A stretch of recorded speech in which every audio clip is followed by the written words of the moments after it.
here's my dinner. I got a poke bowl from Slow Cali. I got like the buckwheat noodles, kale salad. There's some vegetables, beans, chicken, avocado. I have some jalapenos on the side. Might take out the kimchi from my fridge. Excuse the mess.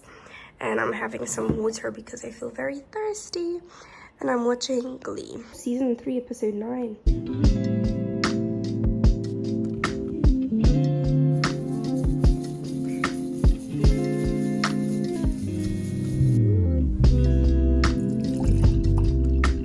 Hey guys, it's Nat. So I thought I would start talking in this vlog right now. It's actually Friday. After 6, I showed you my dinner. I was very lazy. Like literally after I finished teaching, I was so done. My brain turned off. So I ordered food as I was walking. And yeah, now I'm making matcha, which probably isn't a good idea, but it is the weekend tomorrow. I have some plans, so I'll hopefully film. And also, sorry for the mess behind me. Like you saw, my apartment is a true mess. Like, what is this? But I'm gonna clean it because tomorrow it's gonna be filming apartment tour. Either tomorrow or Sunday. Sunday I have no plans. Tomorrow I have plans in the evening. So I'm currently getting my milk out of the fridge. Did you hear what I said? I'm getting the milk out of the microwave. Here is my matcha.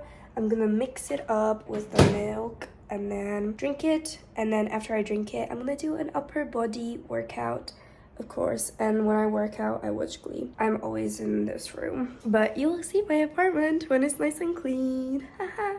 Tomorrow. Need to stop looking. I was gonna say in the viewfinder, but I'm filming on my iPhone from now on, so maybe the talking clips are not gonna be good quality because I have to use my front camera because my filming camera does not work. I turned it on, I don't know, a couple months ago. I feel like before I went to England in March time and it worked, but it turned on really slowly. But now it won't turn on. Yeah, but I have a lot of updates for you guys, so you get to hear about that I think tomorrow because my brain will hopefully work better. And it is July, so it's monsoon season, and I think it sounds like it started raining. You cannot see anything. You can see it now. I'll show you. I don't know if you guys can see, but this is my view from my kitchen window, and you cannot hear because my air conditioner is on. But it's starting to rain. Love monsoon season. It's basically all of July. You could be out and then the clouds come and it starts raining. But let me enjoy this, watch more of Glee, clean up hopefully, and then yeah, work out. You can hear the rain now. Like, see, it was fine and now it's not.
I don't know if you heard, if I'm gonna keep it in, but I still have a little bit of a cough. I've been kind of like sick for the past 2 weeks. I got something from the kids, but it's like a really annoying cough. Sometimes it makes me wake up in the middle of the night when I should be sleeping and I'm just like having a coughing fit. But my coffee is done. I drink water in my Starbucks Stanley cup. This is usually my water bottle for work, but I bring it home on the weekend so I can clean it because I add these teas cookies and kombucha sticks. Right now my favorite flavor of that is the plum one. It's so good. But yeah, it is before 10, so like 9:30. I woke up by myself. I'm gonna go back to bed and read and then clean up, and then we'll see what time it is because I have my touch-up tattoo appointment at 5. So we'll see if I can film a apartment tour, but if not, I will do it tomorrow. And today just focus on cleaning. So yeah, let's go read.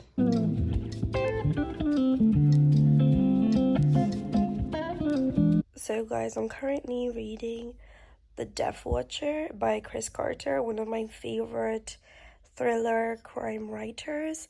But I'm like 121 pages in to this book, so that's 30%. And this doesn't feel like a Chris Carter book. I think we've only had like maybe 1 or 2 chapters from the killer, and nothing graphic has been described. Like, I don't understand how he tortured his victims, and we already have 2 victims. It doesn't feel like a Chris Carter book, which probably makes me sound insane that I like gruesome and graphic descriptions of torture. But this is why I read Chris Carter, for the shock value. Like, I like sitting there and my mouth hanging open, like, how could someone write this? And how could I be reading this? But I'm still gonna continue, and then maybe I'll watch something on Netflix, maybe that K-drama I started. We have a healthy breakfast, oats, pecans, maple syrup, and then a tropical fruit smoothie with also bananas, flaxseed, spirulina, and wheatgrass. I'm gonna watch one more episode. Well,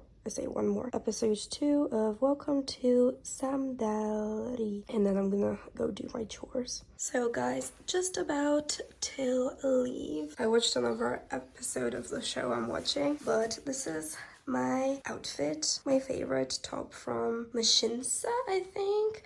My jeans are from England that I brought with me, and then this bag is Uniqlo, my favorite bag. It's actually green, but you can barely see because my mirror is a little dirty and the light from behind isn't helping. But yeah, I'm gonna go meet my friend, and then we're gonna go cafe, go art box because I'm looking for a photo album for my photo booth pictures, and of course touch up on this tattoo. I have an angel tattoo, but as you can see, I think it's because on the day I got it rained and it was humid, so I had like a tattoo protection film on it, but it's still kind of peeled, especially since I work with kids and they kept grabbing my hand. So we're gonna get the wings touched up. I'm excited.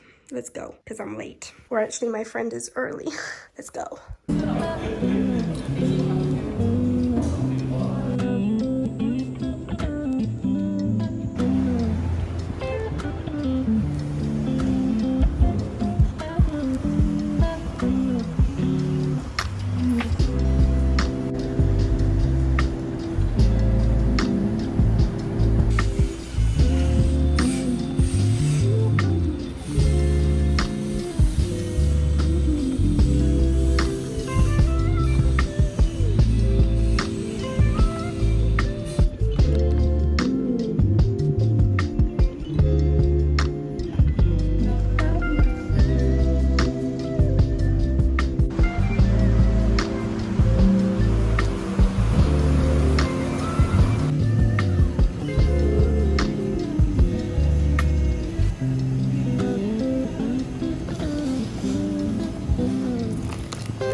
Look how cute, guys, this is. Let me quickly show you what I got. I went to Artbox and I got, it's supposed to be for the photo booth pictures, so I'll actually show you if it fits, but this was the cheapest one. And then I went to a self-service ice cream and snack store. I got this Bong Bong Podo drink, which is basically grape drink, my favorite stuff. I used to drink this all the time in the Korean restaurant in England. I got these peach eclipse mints. I love them. And then I got 3 ice creams that you know for sure I'm eating as I'm watching my K-drama.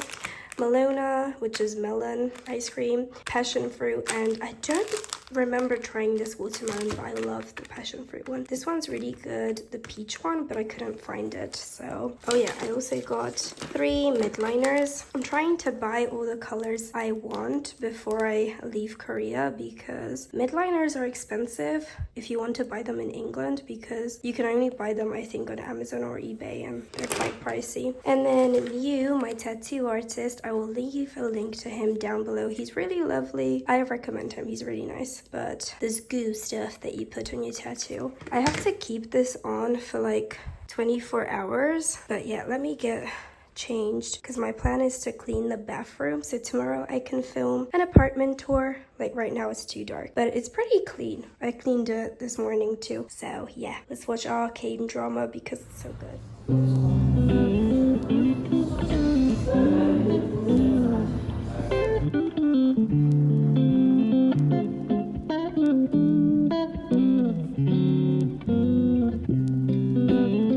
Okay, guys, I got some tea and I'm finally going to tell you like a shortened version of why I'm leaving Korea earlier than I planned. I might do a full video about why I'm leaving Korea earlier, but basically you guys won't know this because I didn't post anything on YouTube. All of March I did not work. I was technically unemployed because I decided to start my second contract in April because I really wanted to go back home, and it was really hard like to ask for a vacation because yeah, I felt like I wouldn't be given enough holiday time to go to England. So I was like, you know what, I can come back to this academy, but I really want a month off so I can go to Japan with my cousin and her friend because they came to visit me in Korea. So I spent some time in Korea with them, and then we went for a week to Japan. And then after I came back from Japan, I literally stayed in Korea 2 days, and then I went to England for like 2.5 weeks. I came back on literally the last day of March, and then April 1st I started this current contract that I'm doing. But literally ever since I came back from England, I've been depressed. And it's actually not to do with life in Korea, but that is kind of impacting my reason the longer I am here on my second contract. It's mostly work that is causing my depression. I feel like foreign teachers, because I'm a foreign teacher, I don't know about Korean teachers that much. Foreign teachers this year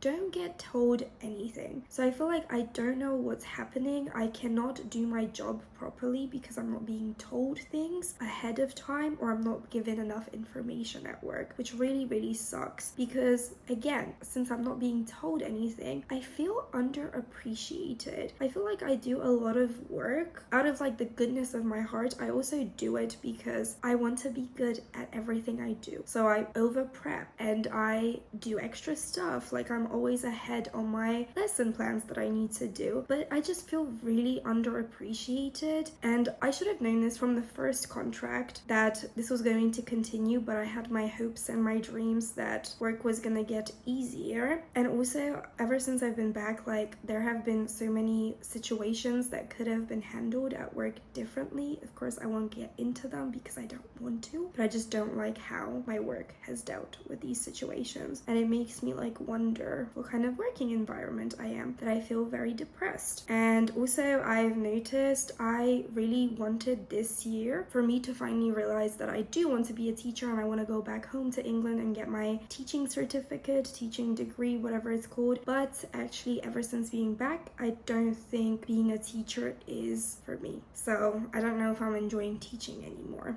and that's why I've been depressed at work. Also, like another reason, because I know I can't really base me leaving a country just because of work, even though I am at work 5 days a week, pretty much 9 to 5:30, and I do have friends here, like don't get me wrong, and I am grateful for the friends I made here, but I've noticed I really miss my family, especially when times are hard. I reach for my mom, but mostly my dad. And when I was going through really hard time, this this started in June. June was my lowest point, and at the end of June, that is when I handed in my resignation, and I gave them 2 months to find a replacement for me, which also correlates with the semester ending, so they get a new teacher second semester, which was going to be the case anyway. So I'm not like doing kids any harm in that sense, because I would have felt bad if I was. But again, I need to put myself first. But yeah, I miss my family. When things are tough, I want just people to be there for me and to truly listen. And I don't think I've ever had like a friendship to the extent that I can go to my parents to. Like, my parents get me, especially my dad gets me. Like, when he sees me struggling, he's just like, Natalia, it's not worth it, just quit, come home. My dad is like, I feel like my #1 supporter, and I really miss him. Like, I love my mom too, and my brother and my 2 cats, but my dad, like, there was a point, I think at the beginning of July, where I was calling my dad like consecutively day after day, and it was mostly at work during my breaks. I think I'm a family person. I think I've also just come to the realization I belong in the northern hemisphere, because summer depression here, last year it was manageable, this year it's really hard. Like, give me rain, give me snow, give me -12 degrees weather, I will go outside, go for a walk, enjoy the season. But if you give me summer where it's humid, it's hot, I literally walk for like 5 minutes and I start sweating profusely, and I get heat stroke and I get headaches outside, I will stay inside and hibernate. So yeah, those are just like my main reasons why I'm just leaving Korea. Work, I feel very lonely, I miss my family, and the weather. Like, I did really think about sticking through my contract, or at least until like the end of February when my current kids would be graduating, but the way things were going, like every month I kept telling myself, come on Natalia, you can do it, it's gonna get better next month, just give it time. But then April finished, nothing was getting better. May finished, nothing was getting better. June finished, nothing was getting better. I was just like, you know what, what's the point? I think the longer I would stay in a situation that was making me super miserable, I would have gone into a depressive slump, and I had that once. I really don't want to go back because it was awful feeling like that.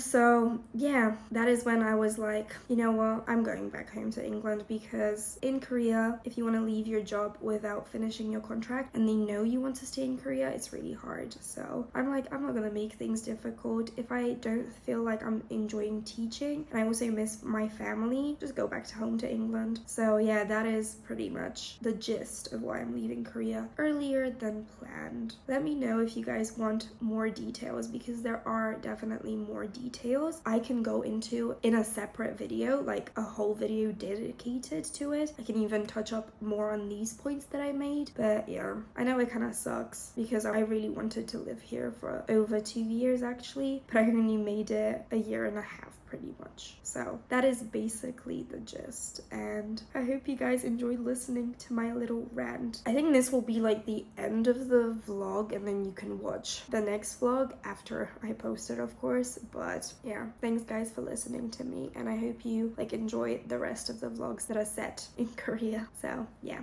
thanks for watching and thanks for listening. I really appreciate you guys. I'll see you in my next video. Bye guys.